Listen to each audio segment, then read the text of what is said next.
Comment harmoniser la réglementation du marché des télécoms en Afrique et dans l'espace CEDEAO afin d'offrir aux investisseurs un espace économique unique et un marché consolidé?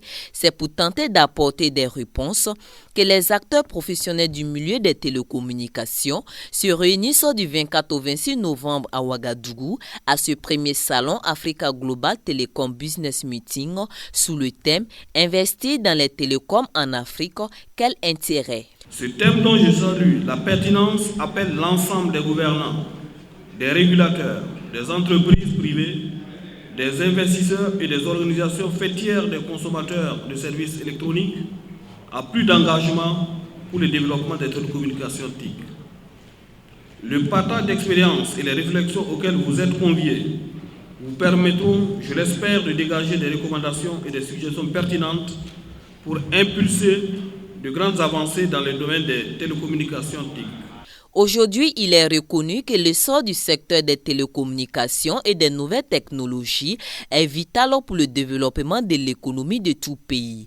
Conscient alors de son impact, la communauté des États de l'Afrique de l'Ouest a pris des engagements à cet effet. La commission de la CEDEAO, dans le respect de son droit de réviser et des accords internationaux, s'est engagée dans un vaste programme régional qui s'articule autour de deux axes.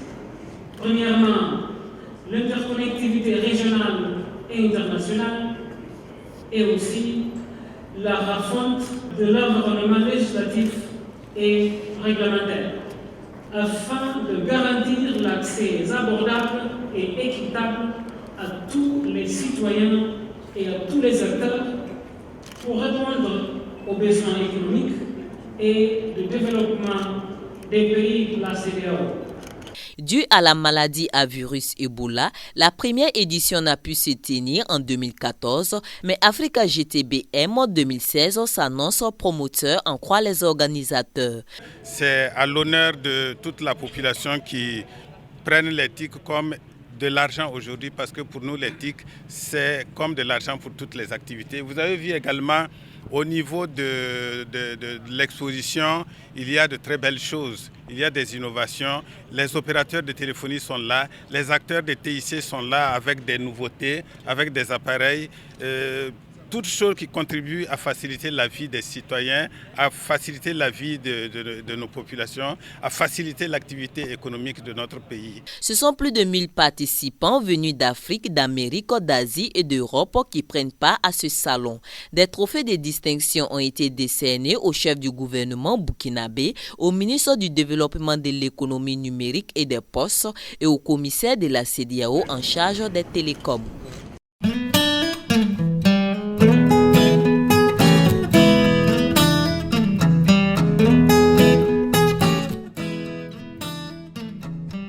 Ouagadougou va abriter du 26 novembre au 3 décembre prochain la 10e édition du festival triennal Danse Afrique Danse. À 3 jours de l'ouverture officielle de cette fête de la danse africaine, les organisateurs se disent être prêts.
Le thème de cette 10e édition est Mémoire et transmission. Plus de 400 artistes, administrateurs, techniciens, journalistes et professionnels de plus de 20 pays sont attendus à Ouagadougou.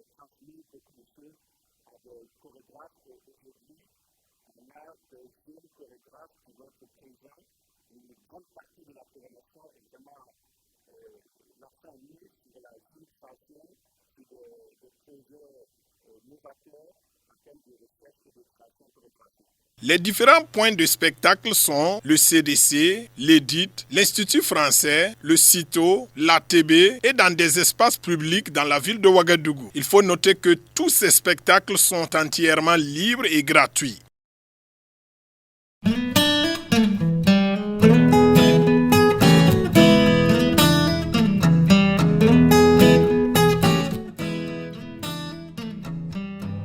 En marge de la célébration du 56e anniversaire de l'indépendance du Burkina Faso, Kaya 2016, des conférences publiques sont organisées sur des thématiques émanant du thème principal des festivités du 11 décembre dans les chefs-lieux des 3 provinces de la région du Centre-Nord. Et c'est dans la province du Namatenga que l'ouverture a eu lieu et s'était placée sous la présidence du ministre de la Communication, porte-parole du gouvernement. Nous saluons la tenue de cette conférence dans notre province qui permet en tout cas à l'ensemble des forces vives de la province du Namatenga de participer au débat général au-delà du message qu'on va recevoir tout à l'heure sur le renforcement de la décentralisation et sur la participation citoyenne pour ce qui concerne les défis sécuritaires. Élus locaux, autorités coutumières, cadres, élèves, pour ne citer que ceci, les forces vives de la localité ont fait le déplacement de Boulssa. Le Centre-Nord, ayant bénéficié de cette fête, va permettre un grand changement sur tous les plans, sur le plan social, économique et social, politique. Et je crois que c'est vraiment un grand atout qui va apporter un grand changement. Il faut souvent ces gens et ces cadres de rencontre pour que ceux qui sont dans l'ignorance sachent que le développement est l'affaire de tout et de toutes. Prochaine destination Kongoussi, là la grande mobilisation a valu les félicitations du gouverneur et des ministres. Notre province depuis belle lurette se prépare conséquemment pour accueillir en tout cas la fête nationale. Vous-même vous voyez la mobilisation ce matin. Je crois qu'en tout cas il y a eu une grande sensibilisation pour faire comprendre aux gens que la fête ne se limite pas à Kaya. Ça s'étend en tout cas à toute la région. Donc sincèrement en tout cas la fête sera belle.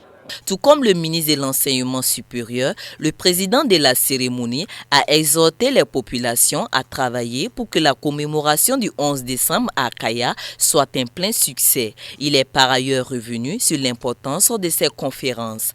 L'objectif de ces conférences est de susciter une réflexion d'ensemble et une meilleure appropriation de l'élan démocratique au Burkina Faso, de permettre à chaque composant de notre population de mesurer l'impact des menaces sécuritaires sur le développement et d'opérer un changement de comportement à même de développer une vigilance accrue au plan individuel et collectif.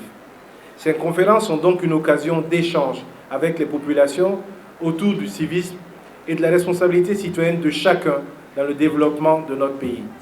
Elle s'offre également comme un moment privilégié pour émettre à l'endroit des populations, de la part des responsables, un message de cohésion sociale et de vigilance pour une sécurité renforcée. Des 3 sous-thèmes qui seront développés, un est spécifique à la contribution de la jeunesse au développement, un intérêt qui a suscité l'engouement des élèves de la commune de Kongoussi.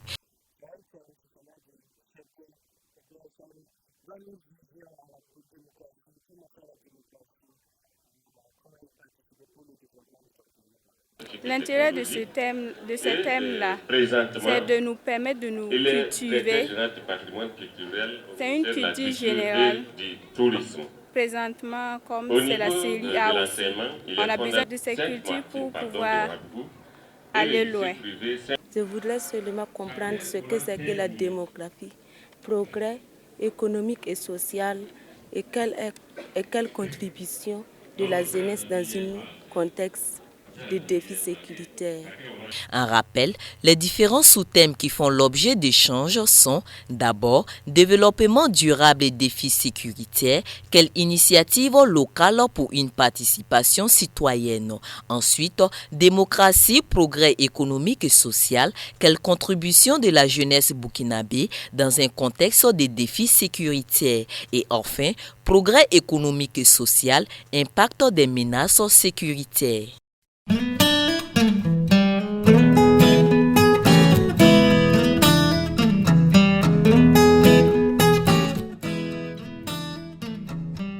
Le ministère de l'Économie, des Finances et du Développement durable a organisé ce lundi 21 novembre son dernier CACEM pour le compte de l'année 2016.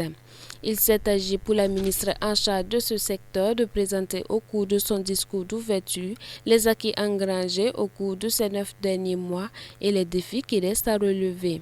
L'ensemble des efforts conjugués a permis au 30 octobre 2016 la mobilisation de 1021,79 milliards de francs CFA au titre des ressources intérieures.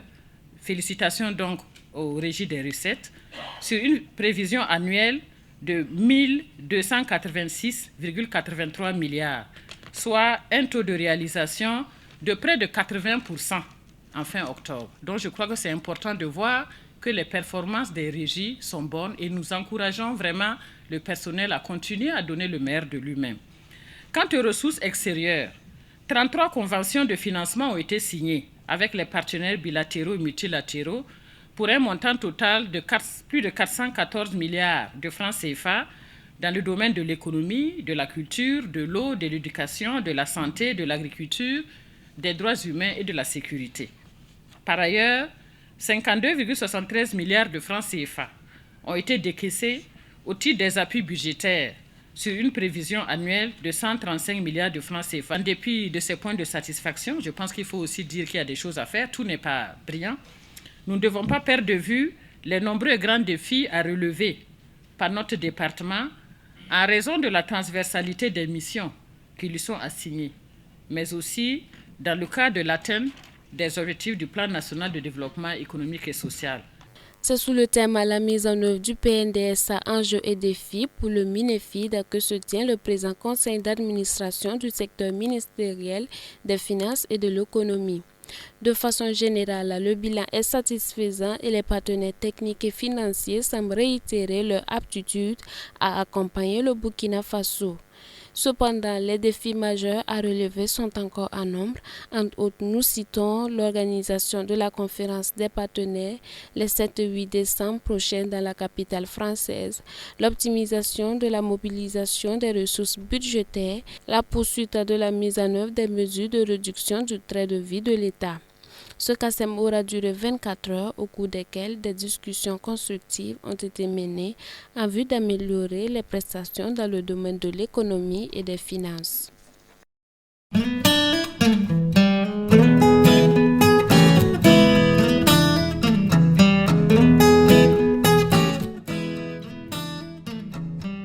La cécité est une déficience visuelle totale. De nombreuses pathologies entraînent une cécité progressive, voire brutale. La cataracte est aujourd'hui reconnue comme une des premières causes de cécité dans le monde. À côté, il y a le glaucome, dont le dépistage non précoce engendre chez le malade une perte totale de la vue. Du glaucome, nous dirons tout simplement qu'il s'agit d'une affection dont la prévalence serait de 5 à 7% dans la population locale. Il s'agit également d'une affection caractérisée par une élévation de la tension à l'intérieur du globe oculaire, ce qui aboutit à la longue à une dégradation du champ visuel et à la cécité si rien n'est fait. C'est également une maladie très insidieuse de découverte souvent fortuite.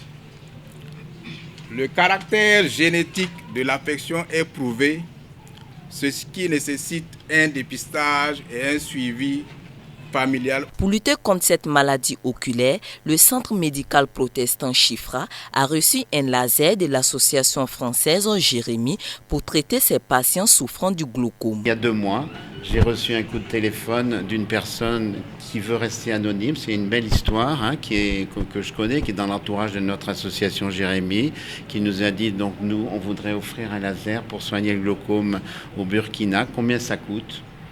J'ai dit, ça coûte aux alentours de 25 000 €. Et bien, il me dit, on va payer le laser. Et 3 jours après, j'ai reçu un chèque de 25 000 € pour acheter ce laser. Donc, on a acheté le laser et on l'a envoyé au Burkina. Il est arrivé il y a 1 mois à peu près. Il a été monté la semaine dernière avec Joël et avec le docteur Nitema. Et on a fait les premiers traitements mardi dernier. Mercredi, on a vu les gens avec un résultat mais incroyable. Et nous, on veut simplement demander à Dieu de nous aider à être sérieux, compétents, avoir beaucoup de sagesse. D'abord pour diagnostiquer le glaucome et ensuite pour le soigner, pour le traiter. Et que Dieu, avec cet appareil et les impacts qui seront donnés au niveau des yeux, puisse accomplir des merveilles. Et qu'on retrouve rapidement une meilleure acuité visuelle. Et que cette tragédie du glaucome, non seulement soit amoindrie, mais qu'elle soit souvent guérie. C'est ma prière ce soir. Ce que nous pouvons dire, c'est que le temps des miracles n'est pas passé. Et cette clinique attendait ça depuis longtemps et Dieu a pourvu. Donc nous ne pouvons que dire gloire à Dieu. Et comme nous sommes là pour l'évangile intégral, et âme, corps et esprit, nous pensons que cela servirait encore de témoignage à l'amour de Dieu pour le peuple du Burkina Faso. Donc nous sommes vraiment reconnaissants au Seigneur qui a pourvu cela. Et nous remercions ceux qui l'ont aussi apporté parce que ce n'est pas tout le monde qui obéit à l'ordre du Seigneur. Et donc ils ont obéi et nous remercions nos donateurs. Le personnel soignant du CMA Chifra a invité les populations à privilégier le dépistage précoce. Le coût de l'appareil est estimé à 15 millions de francs CFA.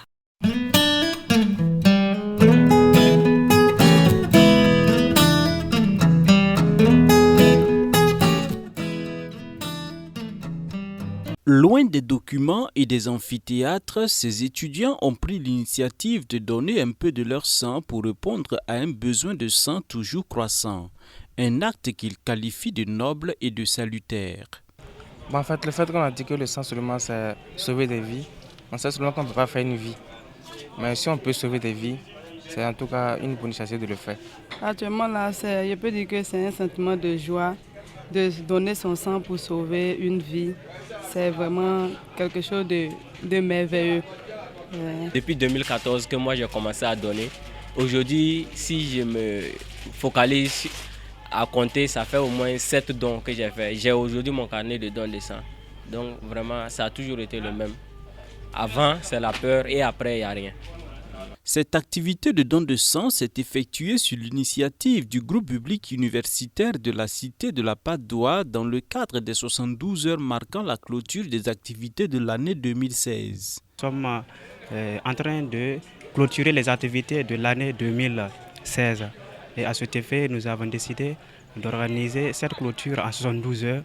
En commençant d'hier, nous avons eu à visiter le centre de santé du CMA du 15.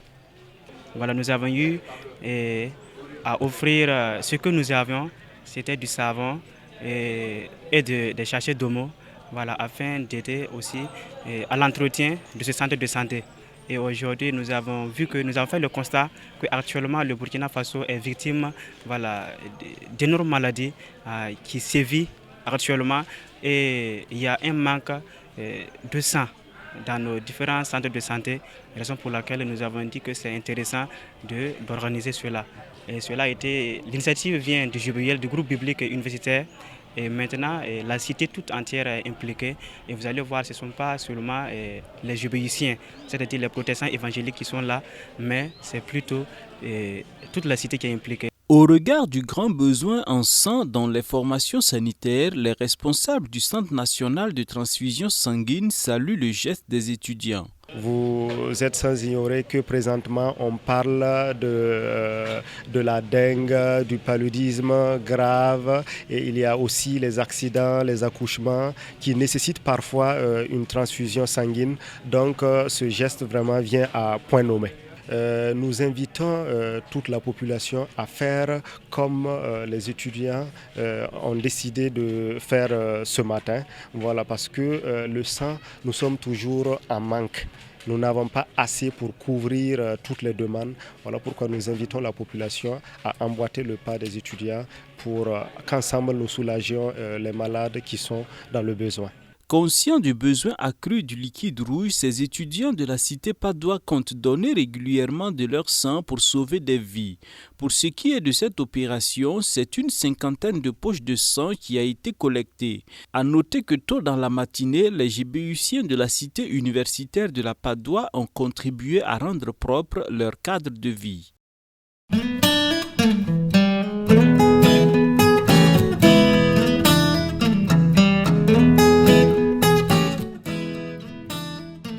Allez et faites de toutes les nations des disciples, l'a dit le Seigneur Jésus-Christ. Et pour obéir à cette parole, la Fédération des Églises et Missions évangéliques FEME, en partenariat avec la Fondation GoEntel, organise du 7 au 11 décembre prochain une grande campagne d'évangélisation avec pour thème principal l'évangélisation et le civisme. Nous voulons accomplir l'ordre que le Seigneur nous a donné d'annoncer l'évangile à toute l'humanité. Et le thème que nous voulons développer est l'évangélisation et le civisme. Au Burkina Faso, nous commençons à assister avec regret la montée de l'incivisme, la violence en milieu scolaire, la toxicomanie, la débauche et le désespoir au sein de la jeunesse. La bonne nouvelle est celle qui nous exhorte à la paix. Soyez en paix avec tout le monde, nous dit la Bible.